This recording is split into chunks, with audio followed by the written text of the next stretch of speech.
ternyata ada hal-hal yang secara fakta itu belum ditindaklanjuti secara sempurna. Apa itu? Seperti contoh ya, hampir setiap kasus pembunuhan yang besar itu biasanya sama kejadiannya, handphone hilang. Ya, di samping hal yang lain ya, itu yang membuat kita sampai sekarang belum bisa percaya dan teryakini bahwa Mas Arya itu bunuh diri. Kalau menurut istrinya nggak ada. Nggak ada ya. Menurut istrinya tidak ada hal-hal yang sifatnya janggal ya sebelum kematian beliau.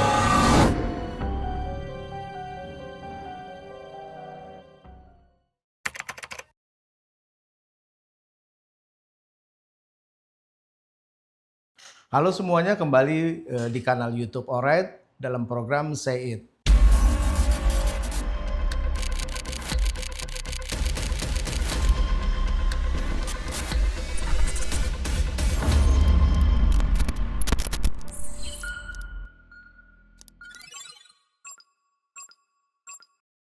Kali ini saya akan berbincang-bincang dengan tim atau penasihat hukum dari keluarga almarhum Arya Daru, masih sekitar polemik kematian diplomat muda.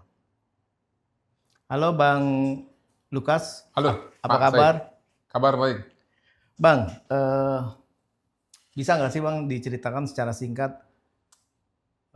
kronologis tentang klien Anda dan mengapa kasus ini dikategorikan sebagai kematian yang misterius? Ya, ini kan sudah jadi konsumsi publik ya, Pak Said ya. Iya.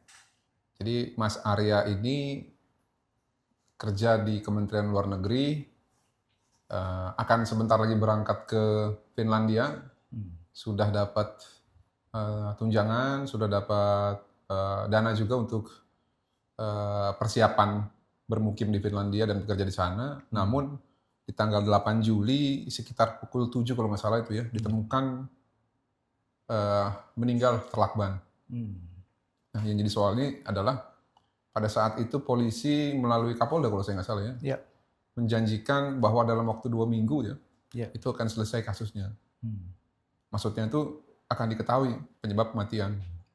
Nah, cuma di sini yang saya nggak setuju ya Pak ya. Kenapa kok kematian seseorang itu ya bisa dibuat seakan-akan dalam penyelidikannya wajib ada target gitu loh. Kalau kita berbicara keadilan dan juga kepastian hukum, maka prinsip itu bukan waktu, Pak. Iya. Tapi apakah apa yang dilakukan dan dikerjakan oleh polisi itu sudah tepat atau belum? Dan ketepatan itu butuh kesempurnaan atau minimal sedikitlah celahnya untuk bisa salah gitu dalam artian. Nah, yang jadi soal apa yang disampaikan oleh Polda di tanggal 29 Juli itu kan membuat suatu kesimpulan kematian ini tanpa ada keterlibatan orang lain dan bukan merupakan peristiwa pidana. Oke, kalau menurut analisa Anda, kira-kira dengan situasi kematian yang misterius ini, kan Anda paling dekat dengan keluarga, paling tidak informasi lebih lengkap lah. Ya, Apa sih kira-kira seperti apa sih?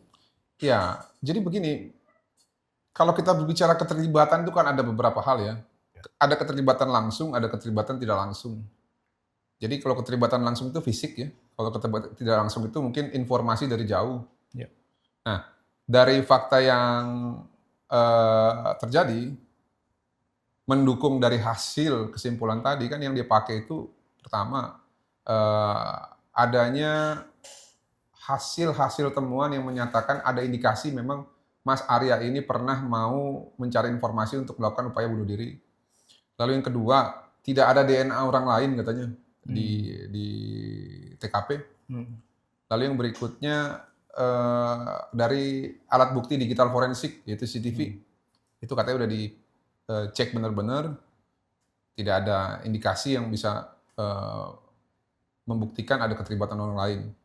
Lalu yang keempat itu adanya penggunaan apa sih itu?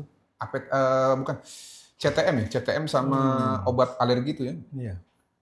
Lalu yang kelima ada alat kontrasepsi lah segala macam. Dan ada premis yang seakan-akan disampaikan oleh Polda saat itu, ada hal-hal yang sifatnya pribadi dan aib gitu ya. Iya. Nah, dari hal-hal tersebut, ternyata setelah kita gali mendalam ya, dan kita telusuri dan dapat informasi langsung dari kepolisian pada saat kita audiens beberapa minggu yang lalu, ternyata ada hal-hal yang secara fakta itu belum ditindaklanjuti secara sempurna. Apa itu? Seperti contoh ya, hampir setiap kasus pembunuhan yang besar itu biasanya sama kejadiannya, handphone hilang. Dulu berbicara kasus Joshua, sampai sekarang handphonenya hilang nggak ketemu. Nah, sama yang meninggalnya sama-sama 8 Juli ini, Mas Arya juga handphonenya itu sampai saat ini belum ketemu di mana. Padahal nyari handphone tuh gampang ya. Iya. Karena ya nggak sulit lah. Saya nggak perlu ajarin polisi, mereka udah paling paham itu. Jadi yang jadi pertanyaan sekarang ini hilang atau dihilangin ya. Lalu yang kedua, ya ternyata ada bekas sidik jari yang tidak bisa diidentifikasi oleh kepolisian. Tidak bisa diidentifikasi gitu? Iya, pada lakban yang digunakan untuk melilit itu ya, wajahnya Mas Arya. Nah, kalau dalam hal tidak bisa diidentifikasi kan berarti kan belum pasti nih, apakah itu punya Mas Arya atau itu punya orang lain. Sehingga buat kami ya, sepertinya sih agak sedikit prematur kalau menyampaikan tidak ada peran orang lain. Karena tadi contoh kan kalau handphone ya, handphone berarti andai kata lah, kita kan berasumsi nih, kejadian ini memang tidak ada keterlibatan orang lain, misalkan secara langsung. Mungkin nggak kalau keterlibatan itu secara tidak langsung, melalui panggilan telepon atau pesan yang sekali pakai, habis itu nomornya dihapus gitu ya. Nah, ini kan akan jadi prematur kalau handphone itu tidak ketemu. Iya. Makanya hal-hal tersebut, ya, di samping hal yang lain, ya, itu yang membuat kita sampai sekarang belum bisa percaya dan teryakini bahwa Mas Arya itu bunuh diri tanpa keterlibatan orang lain. Jadi bisa disimpulkan bahwa apa yang disampaikan pihak kepolisian oleh tim hukum diragukan kebenarannya? Atau ada yang suatu hal yang ditutupi? Bukan. Saya belum ke arah situ ya. Tapi maksud saya adalah ada hal-hal yang belum didalami secara clear. Belum lagi kalau kita berbicara mengenai kalau ada keterlibatan orang lain, siapa sih yang bisa terlibat? Itu kan harus digali ya. Nah, sedangkan saya ini juga sebelum jadi kuasa hukumnya Mas Arya nggak kenal siapa Mas Arya. Dan sampai saat ini kan yang mengetahui terkait bukti-bukti yang ada, petunjuk-petunjuk yang ada, yang bisa didalami sampai dengan bisa memastikan bahwa memang tidak ada keterlibatan orang lain kan ada para penyidik. Nah, namun dari beberapa BAP yang saya baca ketika kita mendapatkan kesempatan untuk bertemu pengawas penyidik, itu ada beberapa hal yang menurut kami ya perlu didalami. Yang pertama, orang terakhir ya yang ketemu Mas Arya itu namanya Mbak Farah sama Dion. Itu orang terakhir, sama-sama dari Kementerian Luar Negeri. Nah, setelah Mas Arya mau pulang ini pesen taksi sekitar jam 21 ya di Grand Indonesia.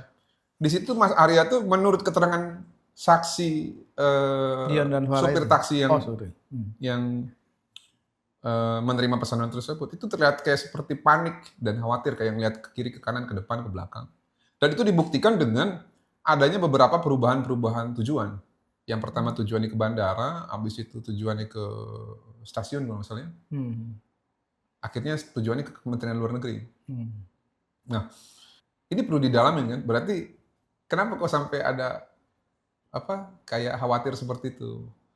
Nah, habis itu kita juga bisa lihat di riwayat CCTV ketika Mas Arya itu ke Kementerian Luar Negeri, itu kan dia kayak ngerasa kayak diikutin, kayak khawatir gitu ya.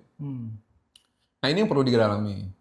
Lalu yang berikutnya, mengenai informasi pribadi katanya, yang sudah disampaikan oleh rekan saya di beberapa media ya, mengenai adanya data check-in tuh misalnya. Yeah. Ini kan juga perlu didalami, apakah hal-hal tersebut dapat membentuk suatu motif ya terkait adanya orang-orang yang merasa dirugikan dengan kejadian seperti itu. Ya.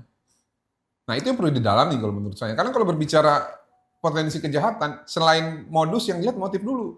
Mungkin nggak nih berhubungan motif dengan modus? Kalau sekarang kita berbicara modus, ya kalau polisi sudah langsung membuat kesimpulan seperti itu ya bagaimana? Cuman kan yang bisa kita lakukan sekarang adalah melihat siapa kira-kira yang punya motif. Dan kalau memang kira-kira ada motifnya, tinggal dicari perkesesuaian buktinya yang bisa dijadikan parameter untuk melakukan tindakan-tindakan hukum selanjutnya, begitu loh. Oke, kalau kita bicara motif dan modus, kira-kira apakah memang ada hambatan ya dari pihak penyidik atau dari kepolisian terkait kasus ini gitu loh? Saya nggak bilang hambatan, Pak Said, enggak.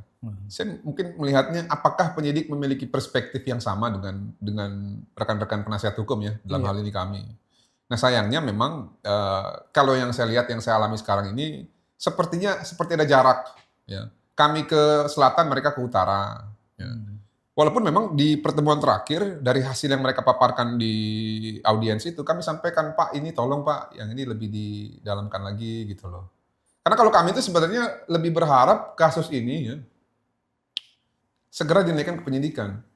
Karena kalau kita berbicara unsur tindak pidana, Pak, ini bukan tindak pidana loh ya, unsur. Ketika ada orang meninggal, ya, itu kan berarti kemungkinannya meninggal karena perbuatan orang, itu bisa masuk ke delik penganiayaan atau delik pembunuhan, ya, 338, 340 atau 351 ayat 3 kalau nggak salah itu. Kalau kita berbicara ini keterlibatan orang lain. Nah, tapi kalau misalkan ini tidak ada keterlibatan orang lain, 340 pun juga bisa. Sebagai pemberi perintah. Atau menyuruh orang untuk melakukan bunuh diri. Nah, faktanya sekarang ada orang meninggal nih, Pak. Ada orang meninggal. Ada bukti surat berarti kan, riwayat kematian atau surat kematian. Lalu yang berikutnya, ada beberapa hal yang sifatnya keterangan saksi, ya, yang memungkinkan adanya pelaku terkait meninggalnya Mas Arya ini. Buat saya, Pak, ya, kalau memang kita punya perspektif yang sama, dua alat bukti untuk memenuhi adanya unsur dugaan peristiwa pidana, bisa naik sidik ya? Bisa naik sidik. Nah, cuma nanti untuk menetapkan siapa tersangkanya, ataupun nanti dalam prosesnya ternyata kasus ini tidak cukup bukti, atau ternyata bukan peristiwa pidana, itu soal lain. Nah, tapi kalau dari awal sudah dibatasi, ini yang sulit nanti kepolisian sendiri. Karena kenapa, Pak? Kalau tidak dalam tahap penyidikan, segala upaya pengumpulan barang bukti yang disebut dengan penyitaan, lalu pemeriksaan saksi, ya, dalam bentuk panggilan, secara paksa kalau mereka nggak mau hadir, itu tidak bisa dilakukan. Karena yang namanya panggilan paksa, bawa paksa, penyitaan itu adanya di tahap penyidikan yang diatur sebagai upaya paksa tadi. Nah, kalau sekarang ya nggak bisa, Pak. Nah, makanya menurut saya, kalau memang dari awal ini tidak mau jor-joran ya, toh juga KUHP kita di pasal 77 mengatur. Sidik juga belum tentu ada tersangkanya. Apakah nanti tersangkanya adalah orang yang masih harus dicari, atau orang yang mungkin ada di dalam kos-kosan tersebut? Tadi yang hal menarik tentang perbedaan signifikan antara versi dari tim hukum dengan pihak kepolisian. Tadi Bang Lukas menyebutkan bahwa dari tim hukum ke kanan, ini ke kiri. Apa sih yang mendasar kira-kira perbedaannya gitu? Ya, yang mendasar itu penyidik benar-benar yakin bahwa Mas Arya itu melakukan tindakan tersebut atas keinginan sendiri, atas perbuatan sendiri. Nah, kalau kami tidak meyakini itu, makanya kan selalu menggunakan kata-kata yang sifatnya apa ya saya bilang ya, apa istilahnya, abstrak lah. Kalau ditanya, Pak, apakah kasus ini akan dilanjutkan? Ya, kalau ada informasi yang lebih lanjut. Padahal di dalam KUHP kita tidak mengenal itu. Melanjutkan penyelidikan kalau mendapatkan informasi. Dalam KUHP kita yang mengatur itu penyidikan tetap dilanjutkan sepanjang ya belum dihentikan, baik di tingkat penyelidikan maupun penyidikan. Nah, tugas untuk mencari bukti itu sebenarnya tugas polisi. Iya, Dan dari puzzle yang ada ini sebenarnya belum sempurna untuk menutup perkara ini. Sehingga tanpa ditanya oleh pers ataupun tanpa ditanya oleh siapapun, harusnya mungkin setiap minggu para penyidik itu update apa yang sudah kita lakukan terkait kasusnya Arya. Ini kan ketika ditanya aja baru menyampaikan kan. Makanya kami khawatir bahwa sebenarnya kasus ini bergerak di jalan. Loh, memang Bergerak di tempat. tidak disampaikan SP2HP-nya ke tim hukum. Iya, makanya kami khawatir sebenarnya kasus ini bergerak di tempat. Terus dari perspektif hukum, kira-kira ada nggak sih apakah memang bunuh diri atau dibunuh gitu? Ini sebenarnya dari perspektif kriminologi, Pak, ilmunya. Kalau hukum itu kan melihatnya dari teori pembuktian, norma hukum. Nah, tapi kalau untuk melihat ini sebenarnya ilmunya kriminologi dan bukan ilmu saya. Tapi nggak apa-apa lah, karena saya mungkin sudah lumayan dapat beberapa perkara ya yang terkait pembunuhan. Ya kalau saya melihat kalau polisi ya dalam hal penyidik mau rela ya dalam hal ini tidak terkurung di dalam satu perspektif mereka dan mau terbuka untuk berkoordinasi dan juga berkomunikasi dengan kami. Kami pula yang nanti akan bantuin mereka untuk menyampaikan kepada keluarga sepanjang apa yang mereka lakukan ini dalam bentuk penyelidikan dan penyidikan nanti sudah benar-benar optimal. Tapi kalau seperti ini kan handphone belum ditemukan, ada sidik jari 3 yang belum teridentifikasi dari 4 sidik jari. Bahkan kemarin yang saya sayangkan itu ya Kabid Humas Polda Metro Jaya buru-buru meralat omongan saya katanya dengan dia bilang, oh enggak cuma 3 kok. Padahal beliau aja nggak ikut rapat pada saat pembahasan itu. Menurut tim Inavis, ya 4. Kami juga foto itu ada beberapa kode. Cuman kan kalau langsung merespon begitu kan kita juga ngeliat lama-lama, waduh, ini kok seperti kayak mau membangun jarak gitu loh. Nah itu yang mungkin perlu perbaiki lah sesama penegak hukum, ya komunikasi-komunikasi seperti itu. Jadi jangan anggap kita sebagai rival, enggak. Tujuan kita bukan itu. Ya jujur aja ya, tujuan kita kemanusiaan. Bagaimana caranya supaya Mas Arya yang sudah berpulang ke rumah Tuhannya, ya itu mendapatkan keadilan dan juga keluarganya. Gitu loh. Makanya ditelusuri betul-betul. Karena dari awal ini kami juga sampaikan ke keluarga. Apa yang disebut dengan tadi ya, privacy, aib itu harus siap terbongkar. Karena kalau dibatas-batasi yang namanya rangkaian peristiwa nggak akan pernah ketemu nanti rentetannya. Kalau dibatasi. Nah dengan terbuka seperti ini, kan tinggal kita lihat apakah polisi, dalam hal ini penyidik, benar-benar mau mendalami nanti. Dari peristiwa yang ada, siapa kira-kira, pihak mana ya kira-kira yang memiliki dugaan motif. Kalau misalkan ternyata Mas Arya itu meninggal tidak wajar. Kalau kita berbicara begitu, mohon maaf nih, klien saya pun sebenarnya secara motif mungkin loh. Iya. Tapi apakah terjadinya seperti itu? Kan bisa ditelusuri. Iya. Dan kalau kami sih yakin klien kami tidak. Kalau kita berbicara motif.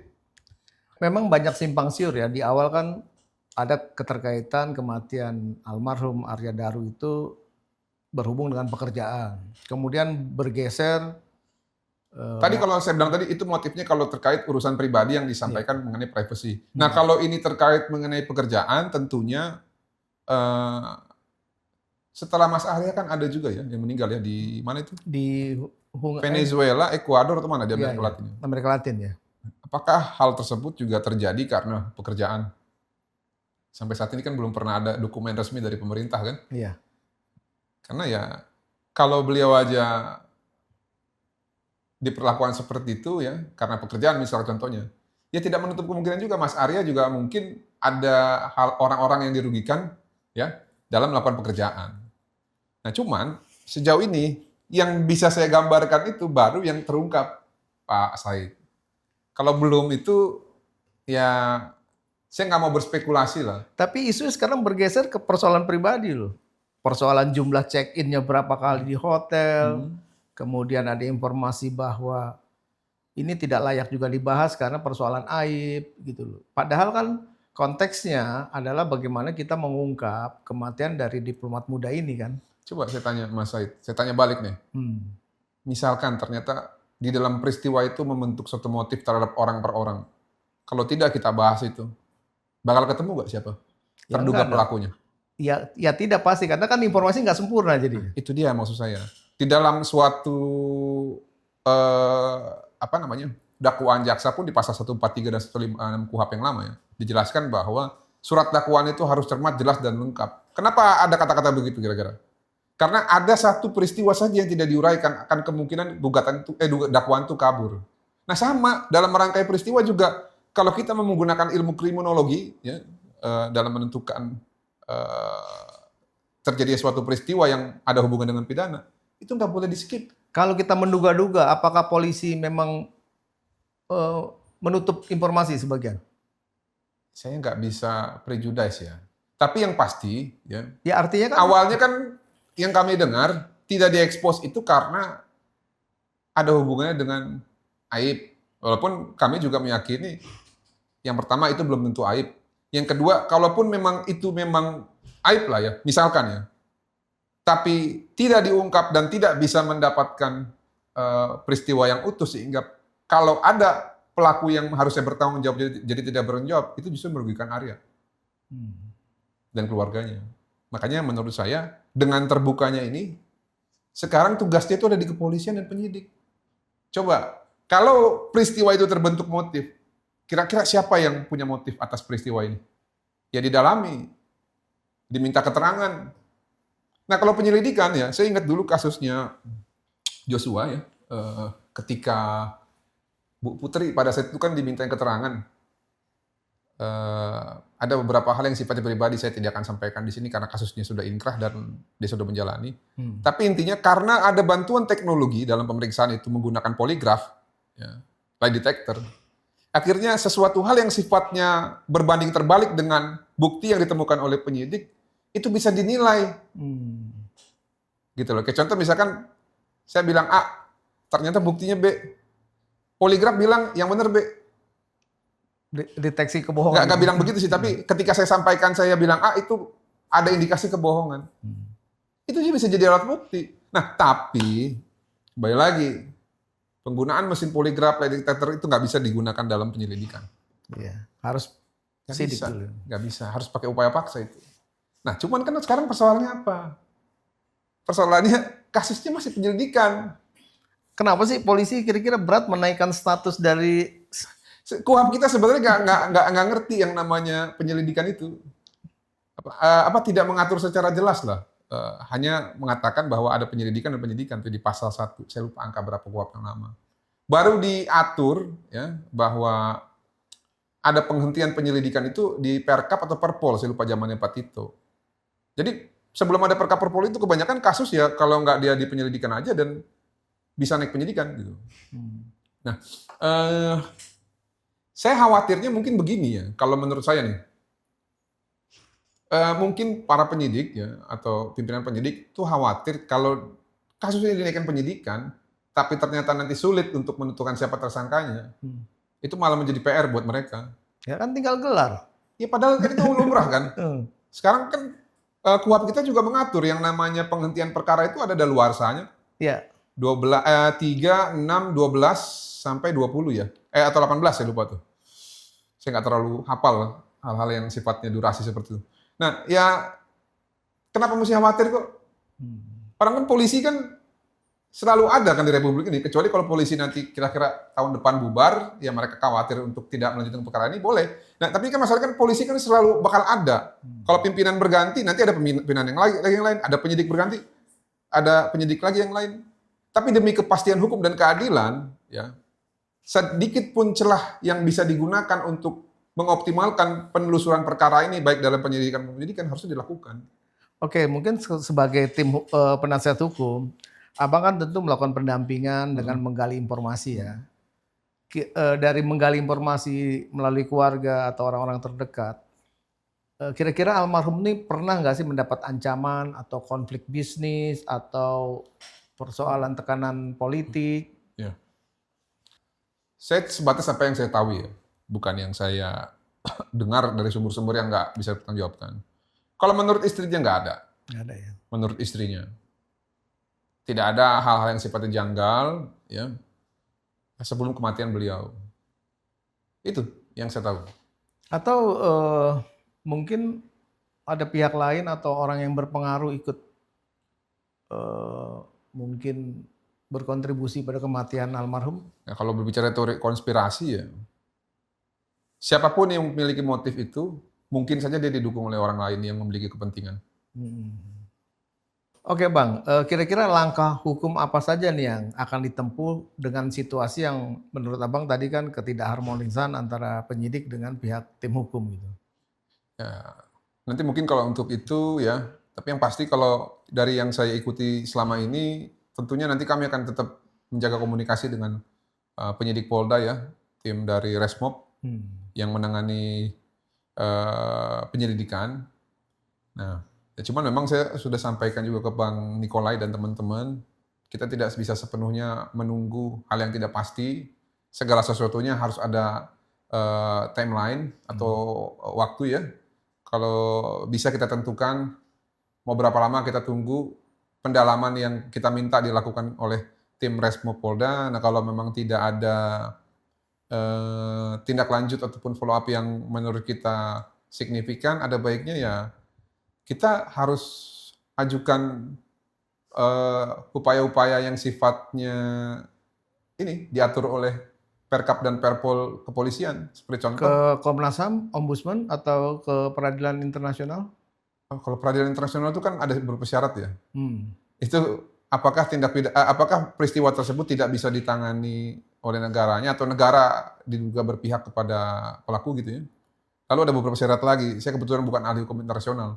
Jadi mungkin secara tekanan publik atau tekanan bukan tekanan publik, secara tekanan internasional dari beberapa instansi seperti apa tadi itu ICCR ya kalau nggak salah namanya, atau apa sih namanya yang di Den Haag Belanda itu kan, itu bisa menanyakan sehingga ada tekanan gitu ya.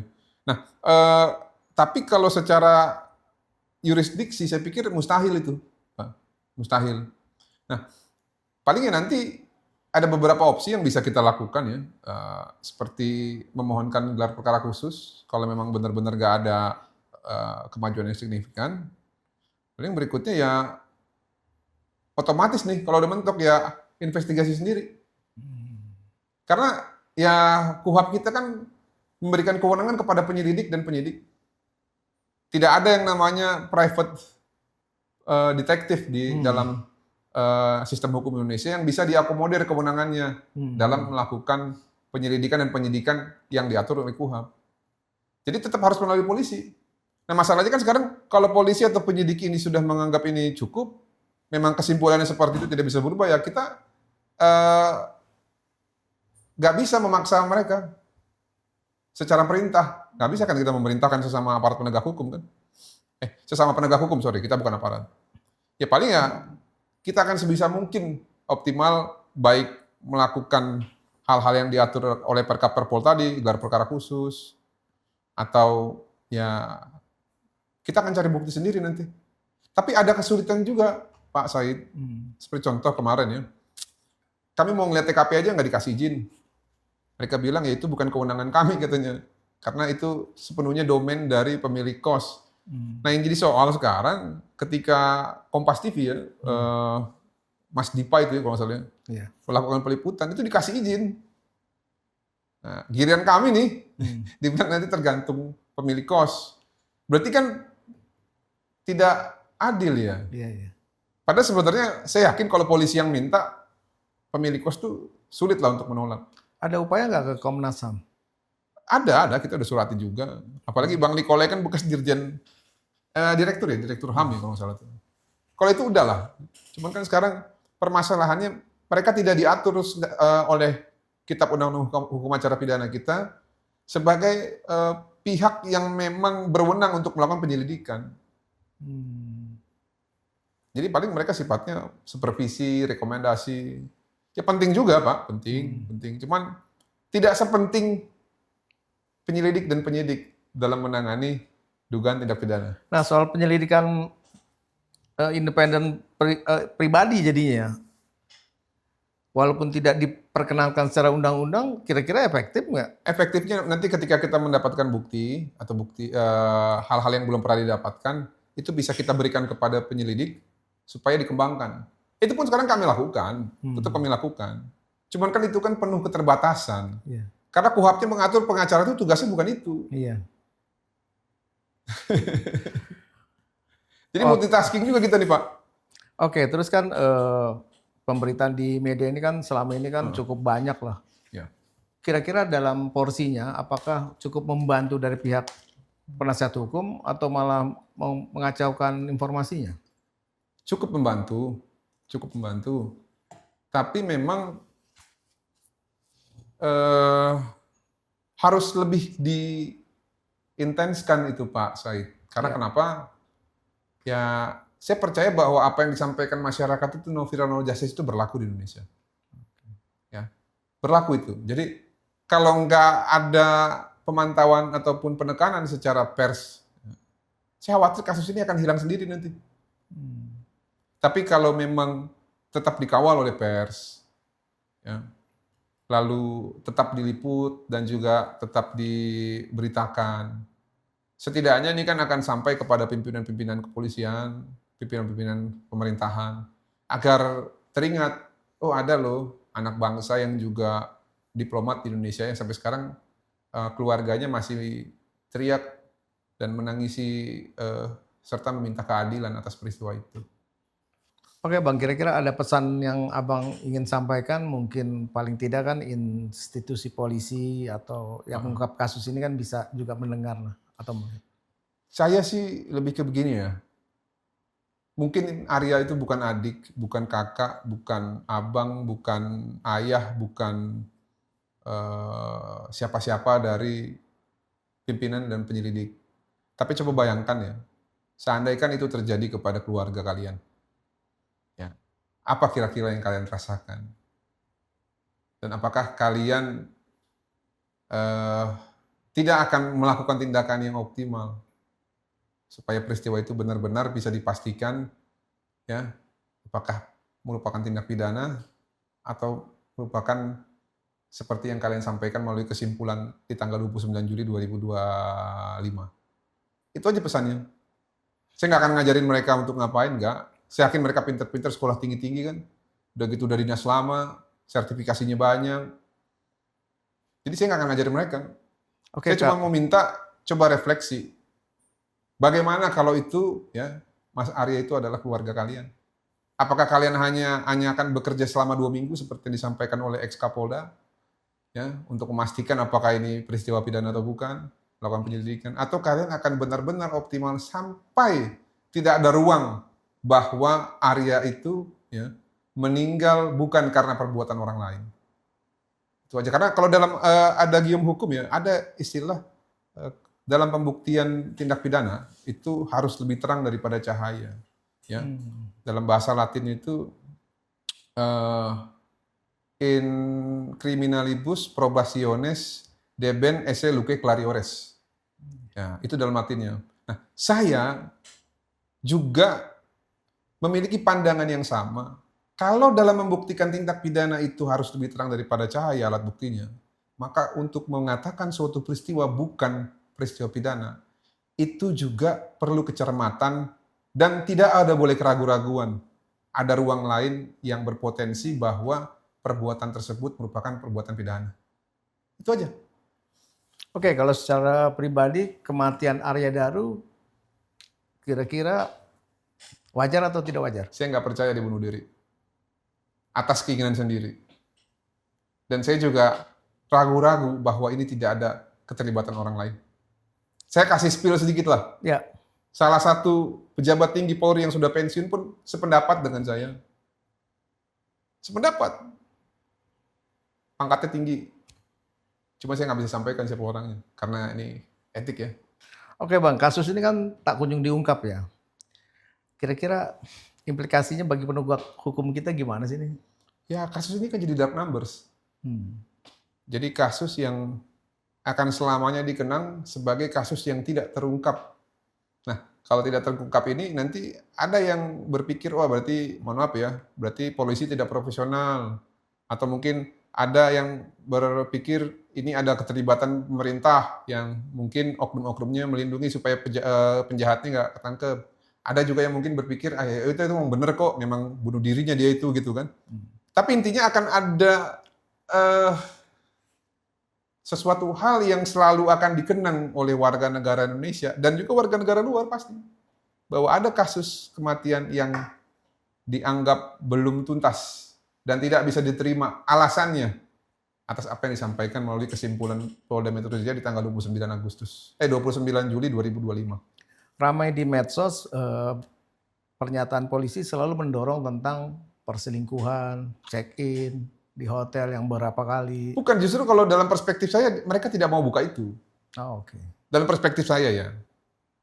Mereka tidak mau buka itu karena menurut mereka itu aib. Padahal kan tadi saya bilang, belum tentu itu aib ya. Yang kedua, kalaupun memang itu aib ya, dengan ditutup, itu akan membatasi terhadap siapa saja yang memungkinkan memiliki motif apabila perkara ini ya atau peristiwa ini merupakan tindak pidana. Nah, sekarang kan sudah terungkap nih Pak Said. Sehingga pendalaman atas peristiwa itu, terbentuknya motif itu kalau memang peristiwa ini pidana, apalagi kalau misalkan ini benar-benar pembunuhan, itu bebannya ada pada polisi. Nah, sekarang persoalannya apakah akan didalami dan ditindaklanjuti dalam rangkaian penyelidikan dan penyidikan sehingga memang bisa menentukan siapa pelakunya atau tidak. Kita sebetulnya meringankan pekerjaan mereka. Karena mereka nggak mau buka itu. Kemarin Pak Nikolai buka itu di depan media. Sudah kebuka, udah mau ngapain lagi? Walaupun belum diakuin sama kepolisian kan. Coba tanya Kabitumas Polda Metro Jaya. Dia belum mengakui hal tersebut. Hanya menyampaikan bahwa kami akan mencoba untuk berkomunikasi dengan keluarga secara langsung. Ingat katanya, tanpa perantara, maksudnya secara langsung. Terkait informasi tersebut. Sebenarnya kan apa yang disampaikan oleh mereka pada saat pertemuan audiensi tersebut dengan apa yang kita sampaikan kan sama. Ya. Cuman masalahnya legitimasinya itu tidak secara langsung penyampaiannya. Dan keluarga sudah tahu. Gak ada masalah keluarga menurut informasi yang kami dapat dari Pak Dwi yang sering menjalin komunikasi dengan keluarga. Dan memang komitmen kami dari awal ya saya bilang. Saya pun juga sampaikan ke Bang Nikolai karena kan Bang Nikolai itu jadi lawyernya saya lupa Agustus atau September tanggal 22 itu ya. Nah, saya tuh kalau nggak salah seminggu atau 2 minggu setelah Bang Nikolai bergabung. Satu aja yang pernah saya sampaikan ke Bang Nikolai. Dia kan nelfon saya, Tin, gabung ya. Ada perkara ini mau kita tangani. Pro bono tapi, oh iya nggak masalah. Saya manusia nggak pernah pikir-pikir lah. Tapi satu aja yang saya minta nih, keluarga harus mau jujur dan harus terima apapun yang kita lakukan untuk mengungkap peristiwa ini tanpa adanya hal-hal yang ditutupi. Bang, tentang kejujuran, keluarga dari Arya Daru jujur nggak? Contoh mungkin istrinya, full nggak cerita yang sesungguhnya yang dia ketahui?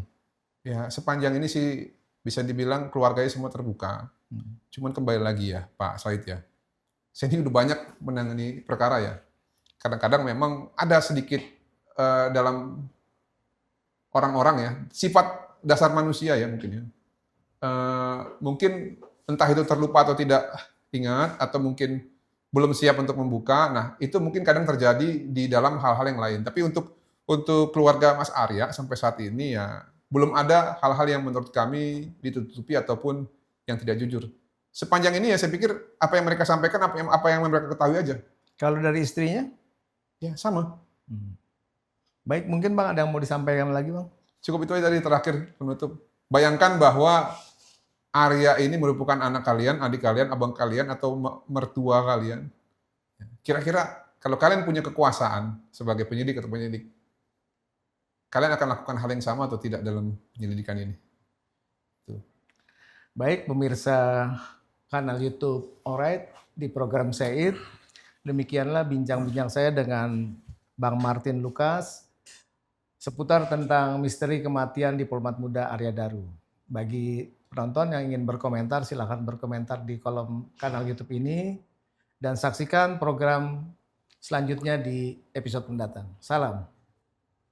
Makasih Bang. Ya, makasih Pak Said.